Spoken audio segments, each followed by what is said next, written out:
नमस्कार साथियों, झारखंडी जोहार। आज हम बात करेंगे 1786 का संशोधन अधिनियम। तो संशोधन अधिनियम क्यों लाया गया? तो 1784 का पिट्स इंडिया एक्ट को संशोधित करते हुए 1786 का संशोधन अधिनियम लाया गया। अब आपके माइंड में यह दौड़ रहा होगा कि यह संशोधन क्यों लाया गया।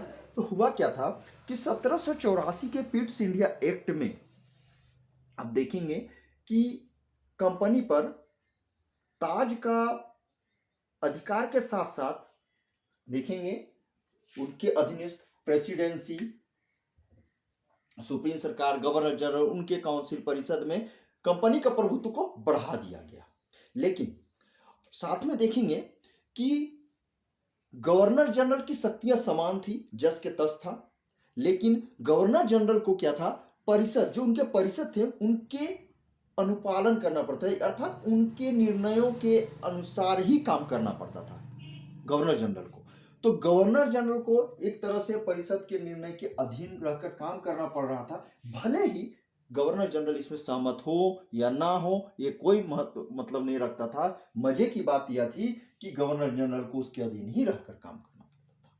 यह बहुत बड़ी समस्या थी।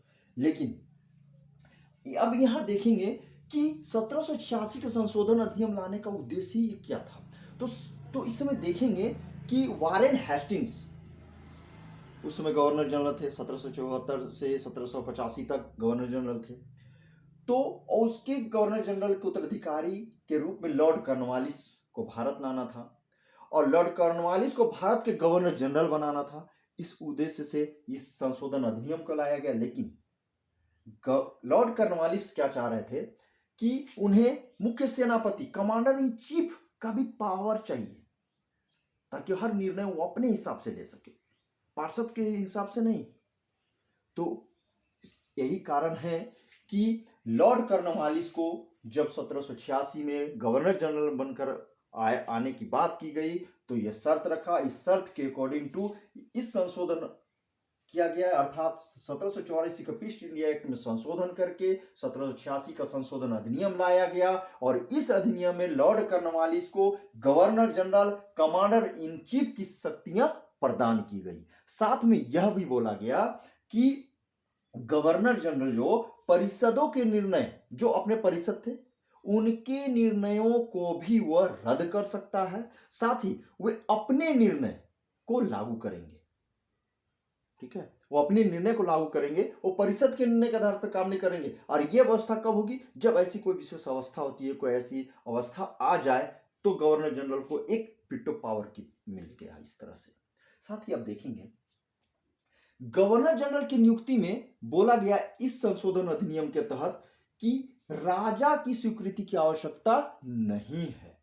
दूसरी चीज, इस एक्ट में देखेंगे commander, governor general, commander in chief, गवर्नरों, पार्षदों की नियुक्ति के लिए अब कोर्ट ऑफ डायरेक्टर्स की शक्ति को भी मान्यता दी गई। साथ ही मान्यता के साथ देखेंगे कि उनकी पुष्टि भी कर दी गई। क्या कर दी गई? पुष्टि कर दी गई। किस चीज के लिए? Governor general and commander chief के इन सारों को नियुक्ति के लिए। साथ ही देखेंगे जब लॉर्ड कॉर्नवालिस भारत के गवर्नर जनरल और कमांडर इन चीफ बनकर आए तो उन्होंने न्यायिक व्यवस्था में बहुत सुधार किया, राजस्व व्यवस्था में सुधार किया, प्रशासनिक, एक तरह से देखा जाए तो प्रशासनिक व्यवस्था में सुधार कर दिया गया। कॉर्नवालिस जो थे, लॉर्ड कॉर्नवालिस, बंगाल में न्यायिक सुधार जैसे करते हैं तो उन्होंने क्या किया? न्यायिक सुधार किया। ठीक है, न्यायिक सुधार किया, न्यायिक सुधार किया।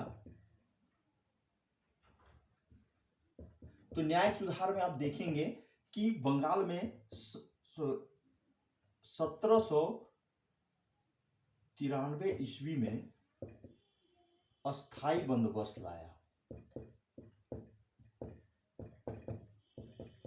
अस्थाई बंदोबस्त लाया। अब ये अस्थाई बंदोबस्त लाया तो अस्थाई बंदोबस्त में एक चीज देखेंगे कि इसमें ऋण यानी लगान वसूल करने का अधिकार को जुमारी किसको दी गई? तो वो जमींदार को दी गई थी। किसको दी गई थी? जमींदार को दी गई थी। अब जमींदार को क्या करना था कि किसानों से लगान वसूल करता था। अब लगान वसूल करके जमींदार क्या करता था कि 90%, अर्थात आप देखेंगे 90% 50% लगान वसूल करके कंपनी को देते थे। क्या करते थे? कंपनी को दिया करते थे। कौन? ये जमींदार। और शेष अपने पास 10% रखते थे। 10% शेष अपने पास रखा करते थे। कौन? ये जमींदार रखा करते थे। इस तरह ये अधिनियम लाया गया और गवर्नर जनरल के रूप में लॉर्ड कॉर्नवालिस आए। लॉर्ड कॉर्नवालिस का कार्यकाल ही आप पूरी तरह देखेंगे तो 1786 से 1793 ईस्वी तक था। आई होप यह वीडियो आपको पसंद आई हो तो आप इसे लाइक करें, सब्सक्राइब करें। नेक्स्ट वीडियो तक के लिए जय हिंद।